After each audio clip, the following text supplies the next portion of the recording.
Can we talk about where the ability to self regulate has gone? Recently, parents, educators, professionals, they've noticed a decline in the ability to self regulate in children. And this is the ability to control one's emotions, thoughts, behaviors in different situations. It's really an essential skill that plays a critical role in academic and social success. However, we're kind of noticing this growing trend in children that they seem to be losing the ability to self regulate. We might wonder, where did it go? So let's talk about the causes behind this decline and how to reverse the trend, because it's really important to help children develop the emotional intelligence they need for lifelong success. So the decline in self-regulation, it could be attributed to so many different factors, maybe technology, cultural shifts, parenting challenges, changes in education. Let's talk about it. Technology provides so many benefits, but it really encourages immediate gratification, and this can undermine the development of patience and self control. Children and adults often use screens to avoid discomfort or for entertainment, limiting their ability to engage in moments of reflection and emotional management. How about parenting challenges? Modern parenting, it's really hard. You can be affected by stress, time constraints, and children's emotional regulation can suffer.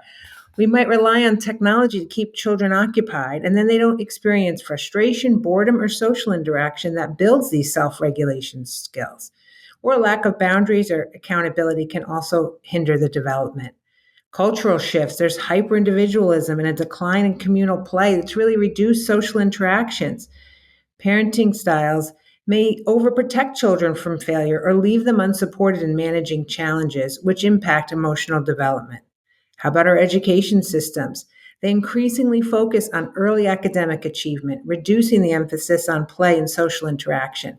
And this shift limits opportunities for cooperative activities for free play, both essential for developing emotional control and resilience.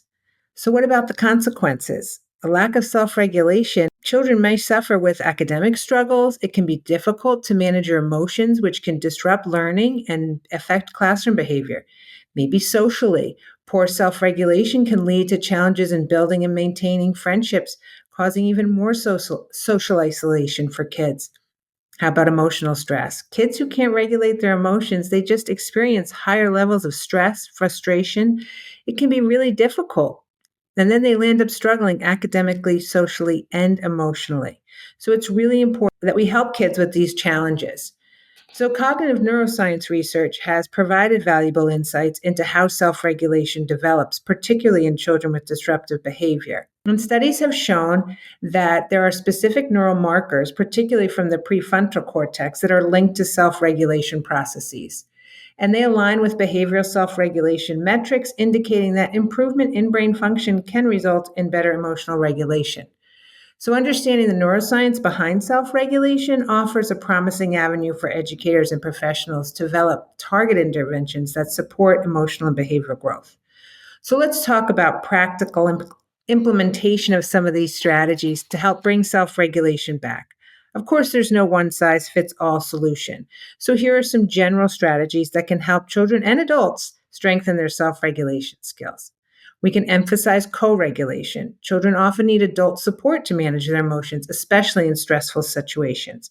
Co regulation involves guiding children through their emotional experiences by using a calm voice, labeling their feelings, and modeling appropriate responses. Adults can create a safe environment where children feel supported in learning to manage their emotions.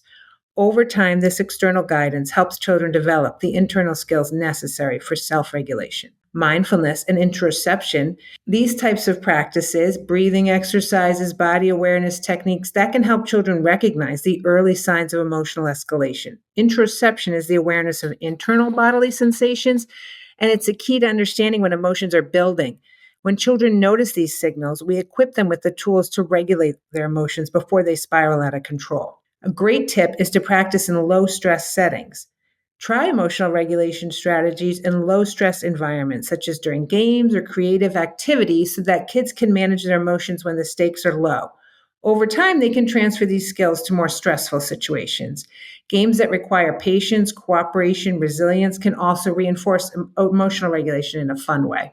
It's important that we educate parents and teachers that we really can help encouraging emotional development, co-regulation techniques, and it's really important that we model appropriate emotional responses because then children learn these skills effectively.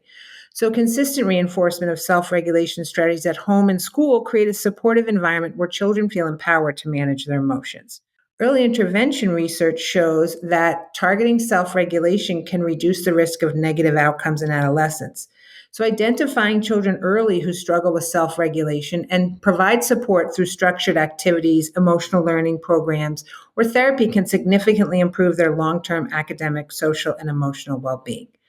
So, let's go back and focus on what the key points are and how we can help children develop this important skill right away. It's important for us to model emotional responses, show children how to handle frustration or disappointment calmly. Your behavior sets the tone for how they learn how to react. Label the emotions. Help children identify their feelings by naming them, like frustrated or sad, and offer strategies for managing these emotions. Practice mindfulness daily. You can incorporate simple mindfulness exercises like deep breathing to help children stay in touch with their emotions and body signals. Create low stress opportunities. Use games, art, or role play to practice emotional regulation skills in relaxed settings, making it easier to apply them in more challenging situations. And encourage parent involvement. Parents should stay involved and engaged, helping their children manage their emotions by providing guidance, support, and the co regulation techniques. By focusing on these strategies, you can begin to rebuild the foundation for self regulation in children, setting them up for long term emotional success. Visit yourtherapysource.com so that you can get more information. You could read this article or print a copy out of it. And don't forget to like and subscribe. See you next time.